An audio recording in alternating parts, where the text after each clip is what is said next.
Good morning, magandang umaga ulit. Welcome again to my channel. At welcome ulit sa ating Bible reading ngayong umaga. No?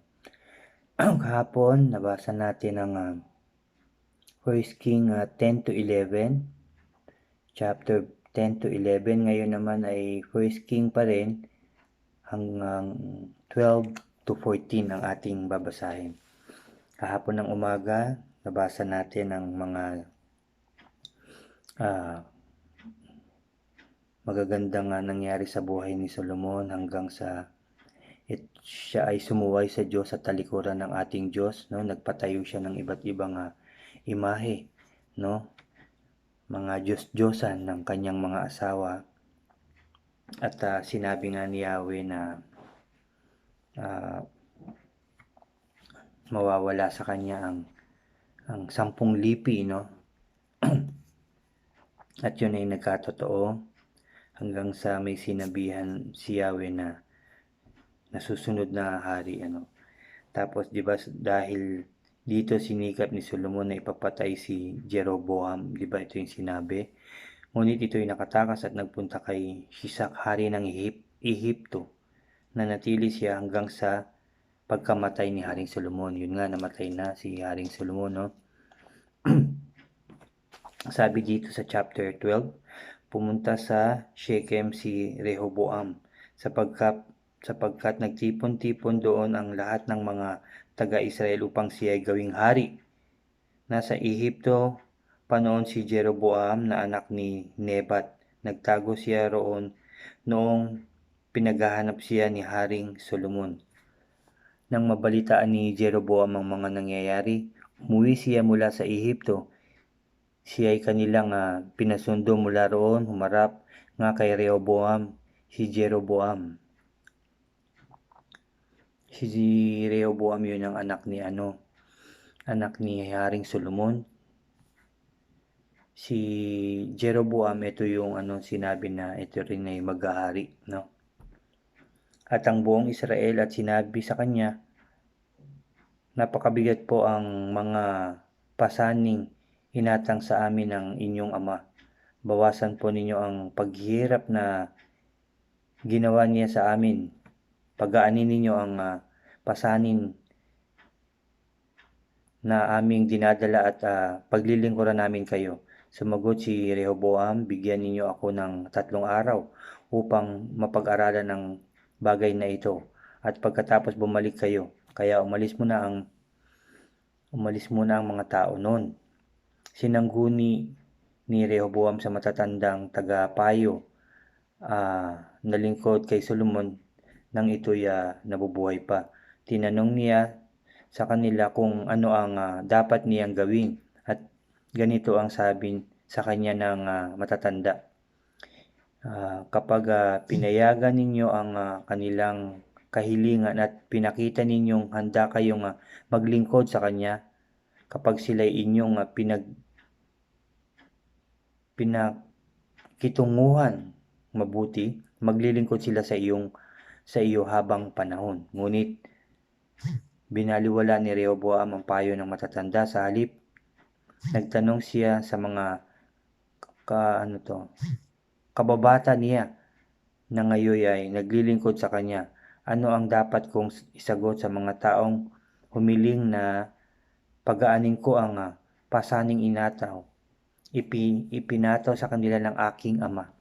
At ganito ang sagot nung mga kababata niya. Ganito naman ang payo nila.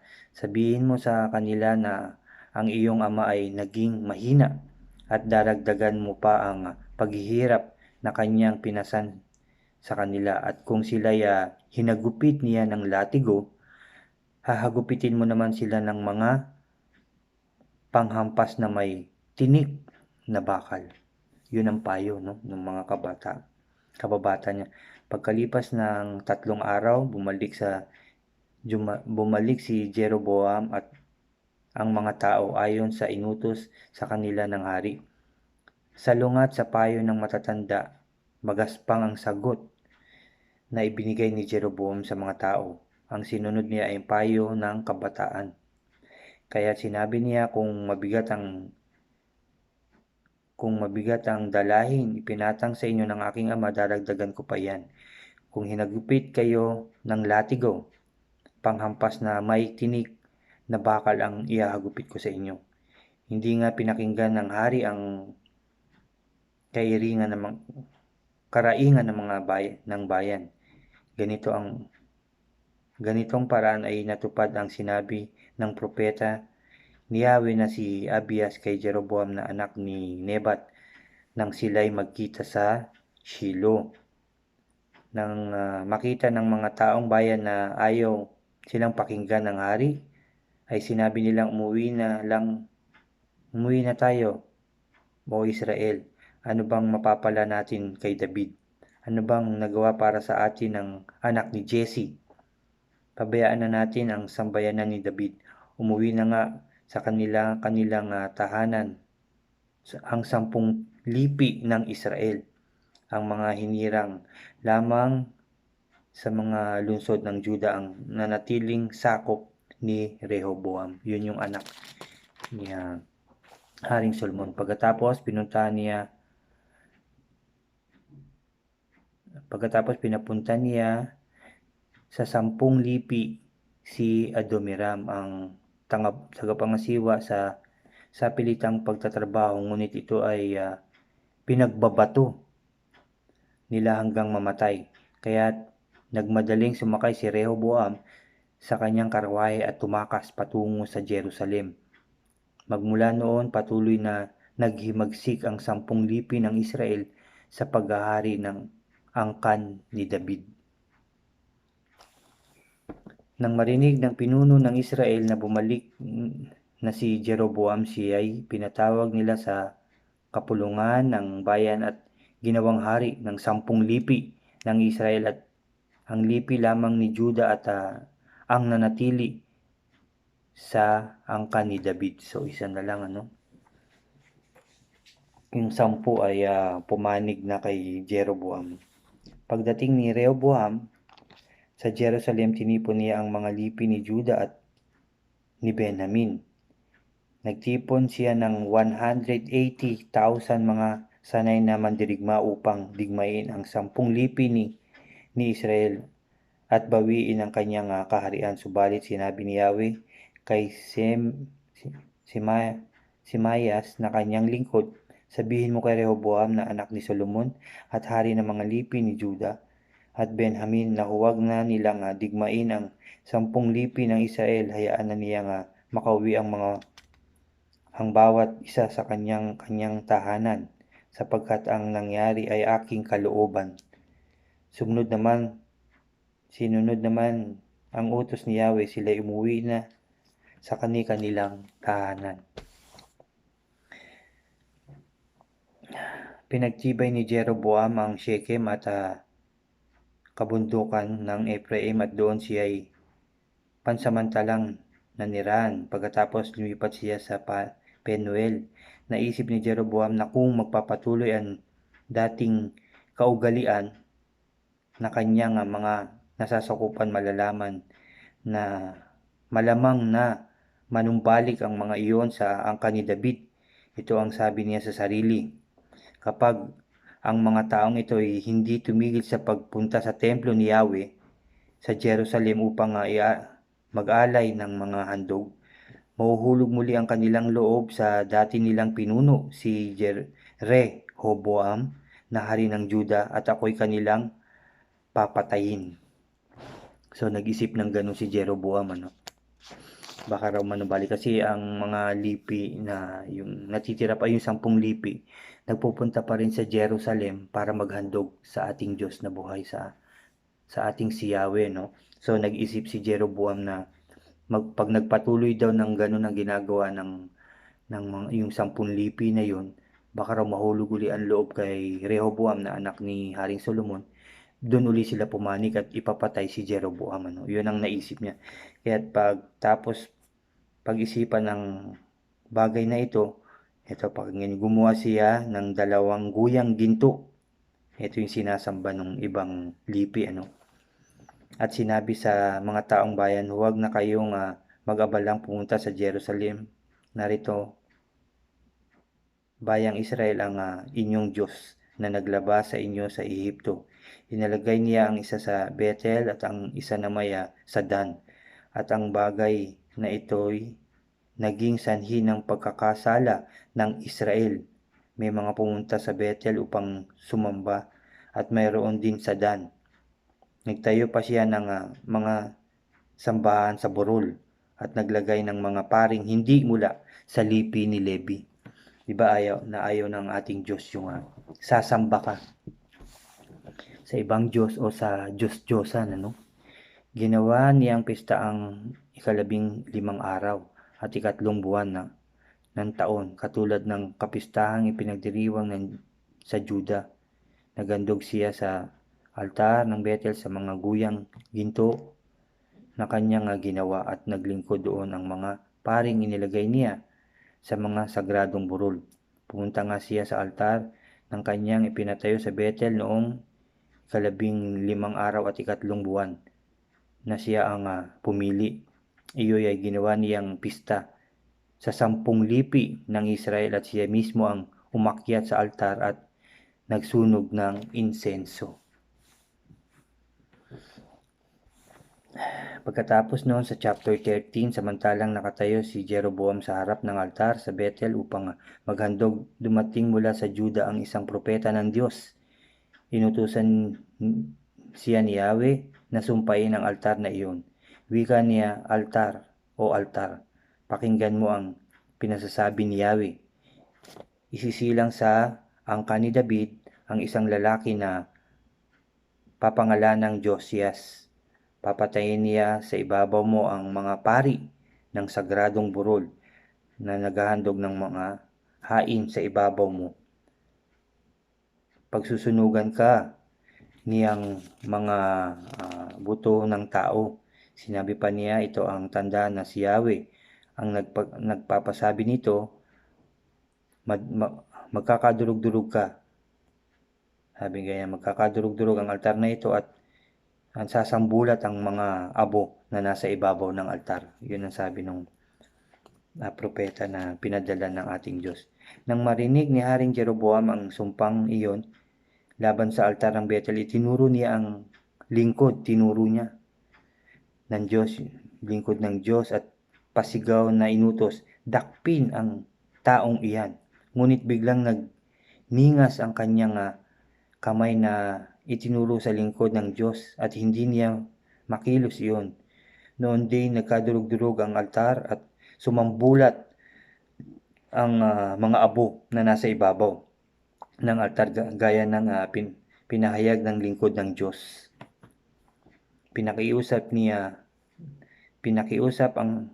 Nakiusap ang hari sa lingkod ng Diyos, ipanalangin mo ako sa Diyos mong si Yahweh. Hilingin mong magbalik sa dati ang aking kamay. Nanalangin nga ang lingkod ng Diyos kay Yahweh at gumaling ang kamay ng hari. Inanyayahan ng hari ang lingkod ng Diyos na sumama. Pakakainin daw at gagantimpalaan, ngunit tumanggi ang lingkod ng Diyos. Kahit na po ibigay ninyo ang kalahati ng inyong kayamanan, hindi ako sasama sa inyo, hindi rin ako kakain o anuman dito. Sapagkat sabi sa akin ni Yahweh na huwag akong kakain o iinom anuman, at umuwi ako, huwag akong babalik sa aking daanan. Sabing ganyan, nag-iba nga ng daan ang propeta ng Diyos at hindi dumaan sa dinaanan niya patungo sa Bethel.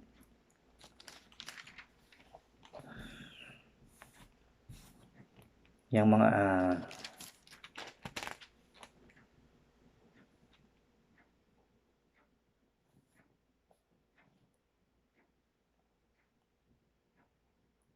Nang panahong iyon, may isang matandang propetang nakatira sa Bethel. Dumating sa kanyang mga anak na lalaki at ibinalita ang mga nangyari sa Bethel ng araw na iyon. Isinalaysay nila ang ginawa ng propeta ng Diyos, ang nangyari sa hari, no? Pinaliwanag ng mga anak. So ito isang propeta rin, no? Kwinentuhan na nasa Bethel. Tapos alam nyo ba ang ginawa? Sinundan niya. At tinanong nung isang propeta kung saan dumaan, pinuntahan niya. Tapos nakita niya yung isang propeta na galing Bethel, yung sumumpa nga doon sa altar ni Jeroboam. Nakita niya at inanyayahan niya na kumain at uminom doon, pero ang sagot nung isang propeta na hindi nga daw pwede siyang pumunta o uminom o kumain kanino man dahil yun ang utos ni Yahweh sa kanya at iiba siya ng daan. Pero nagsinungaling itong isang propetang to at sinabi niya na nagpakita raw sa kanya ang anghel at sinabi nga anyanyahan siya. So, nakinig naman ang akala siguro ng isang propetang yun, totoo ang sinabi dahil sinabi nga niya na propeta rin siya. Sumama ngayon tong lalaki, itong isang propeta at kumain, uminom. Tapos, sabi nga ay sumama, no? So, nung kumakain na, nang sila makakain, naghanda ang matandang propeta ng asnong masasakyan kasi nga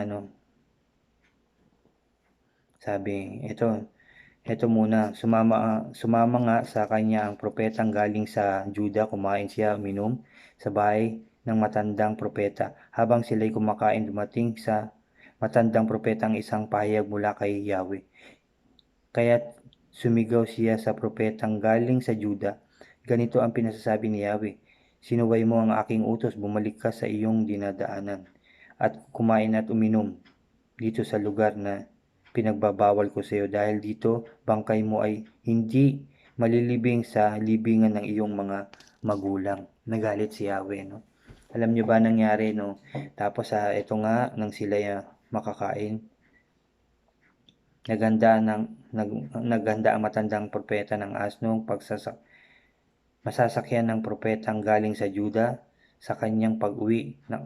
Tapos sa kanyang pag-uwi, alam niyo ba nakasalubong siya ng leon? Yung propeta, no, pabalik na sana, nakasalubong niya ang isang leon sa daan at siya'y pinatay nito. Naghandusay ang kanyang bangkay sa tabi ng daan at binantayan ng leon at ng asno. May mga taong nakapagdaan doon at nakita nila ang bangkay sa tabi ng daan at ang leon nakabantay. Ibinalita nila sa bayan ang kanilang nakita at nakarating ang balita sa matandang propeta. Pinuntahan niya yon, kinuha at inilibing, pinuntahan niya. Tapos dumating sa kabila ng ganitong mga pangyayari, hindi tumigil si Jeroboam sa kanyang masamang gawain. Patuloy pa rin siyang sa paglalagay ng mga paring hindi mula sa lipi ni Levi. Sino mang may gusto ay ginagawa niyang pari ang mga sagradong burol dahil sa mga kasalanan ni ito ni Jeroboam naubos ang kanyang angkan at hindi na muling naghari. Sabi sa chapter 14, ang pagkamatay ng anak ni Jeroboam. Namatay dito ang anak ni Jeroboam.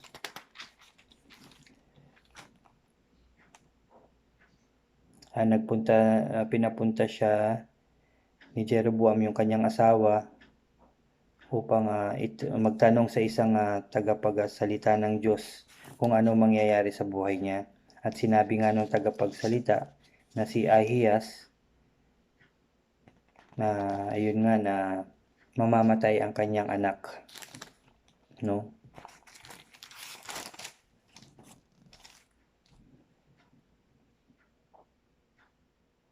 Tapos sinabi niya doon kasi pinapunta ni Jeroboam yung kanyang asawa doon sa tagapagsalita ng Diyos na ganun nga ang mangyayari.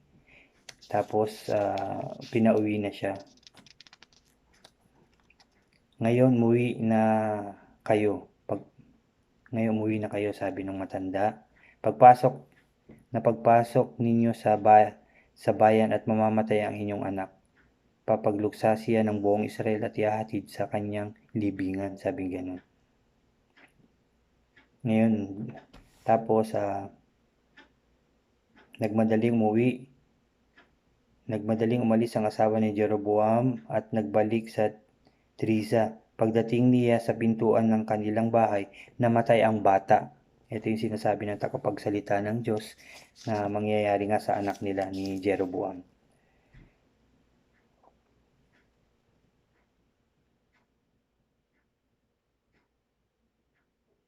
siya ipinagluksa at inilibing ng buong bayang Israel tulad ng sinabi ni Yahweh sa pamamagitan ni Propeta Ahiyas. Tapos, ang iba pang mga ginawa ni Jeroboam, ang kanyang mga pakikidigma at kung paano siya naghari ay nakasulat sa kasaysayan ng mga hari ng Israel. Naghari siya sa loob ng 22 taon. Namatay siya at inilibing at si Nadad na kanyang anak ang humalili sa kanya bilang hari. No? Namatay si Jeroboam. Tapos, ang naghari naman sa Juda si Jeroboam na anak ni Solomon, 41 taon. Gulang siya nang magsimula siyang maghari. 17 taon siyang naghari sa Jerusalem, sa lungsod na pinili ni Yahweh mula sa lahat ng mga lipi ng Israel upang dooy sambahin siya ang pangalan ng kanyang ina at na ama, isang taga-Amon. Nang ikalimang taon ng paghahari ni Jeroboam, sinalakay sila ni Shishak na hari ng Ehipto. Ang lungsod ng Jerusalem, kinuha niya ang mga kayamanan sa templo ni Yahweh sa palasyo ng hari. Sinamsam niya lahat, pati ang mga gintong kalasag na pinagawa ni Haring Solomon. Ang ibang mga ginawa ni Jeroboam ay nakasulat sa kasaysayan ng mga hari ng Juda. Patuloy ang labanan ni Jeroboam at Rehoboam at ni Jeroboam sa panahon ng kanilang paghahari. Namatay si Rehoboam at inilibing sa libingan ng kanyang mga ninuno sa lungsod ni David. Ang ina niya ay isang Amonita na ang pangalay na ama. Humalili sa kanya si Abiam na kanyang anak ni Jeroboam. No, mapapansin nyo, no? Sinabi na kay Jeroboam na siya ang maghahari, sasanib sa kanya, sasama sa kanya ang 10 lipi ng Israel. No, pero naging naging sakim, no, kasi patuloy na nagsisimba o nag-aalay ang 10 lipi ng Israel sa Jerusalem sa ating Yahweh, no. Pero nag-alala siya baka maubos nga yun. Pumunta rin pumani kay Jeroboam na anak niya, ni Rehoboam na anak ni Haring Solomon. Kaya nagpagawa siya ng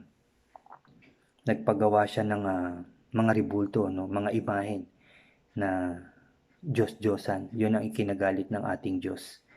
Kaya pinarusahan siya, namatay ang kanyang anak, nagkagulo, no? Nagkagulo. So, yun ang kasaysayan ni Jeroboam at Rehoboam, na piniling hari din ng Diyos, ngunit sila ay tumalikod sa Diyos.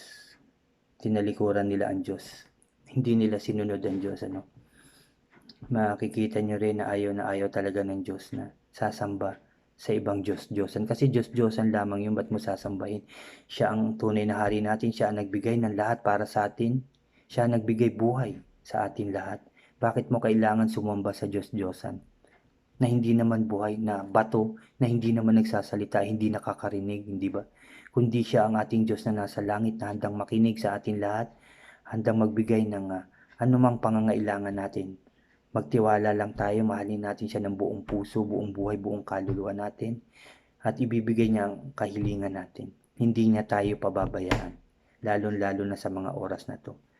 Wala tayong ibang dapat sambahin, wala tayong ibang dapat lapitan, kundi ang ating Diyos sa langit, ating Yahweh ng ating buhay, na ating Diyos na buhay. Yun lang, at wala nang iba. Manalangin ulit tayo.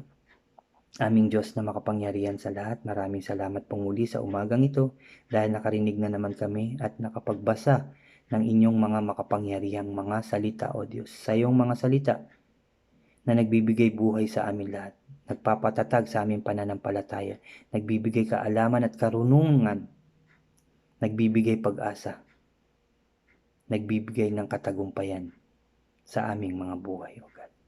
Thank you, Lord. Thank you, Jesus. Thank you, Holy Spirit, O God. Salamat po sa inyong kabutihan at pagmamahal sa amin dahil patuloy mo kaming kinakausap sa pamamagitan ng iyong mga salita sa Biblia, O God. Nawa lagi mo kaming pakinggan, Lord. Lagi mo kaming gabayan at turuan ng tama. Yung ways, Lord, na ikaw lamang ang aming sambahin. Yun ang ituro mo sa amin, itatak sa aming mga puso't isipan. Itatak sa aming buhay, O God.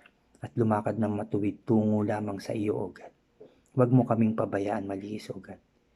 Lalong-lalo na ang aming mga mahal sa buhay at ang lahat ng tao sa mundong inyong ginawa, O God. Naway gumawa ng kabutihan. Sambahin ka, pagtiwalaan, at magmahalan, O God, ang mga taong inyong ginawa. Please, Lord, pakinggan mo po palagi ang aming mga panalangin. Araw-araw, O Diyos, oras-oras na aming panalangin sa inyo, wag mo po kaming pabayaan, O God.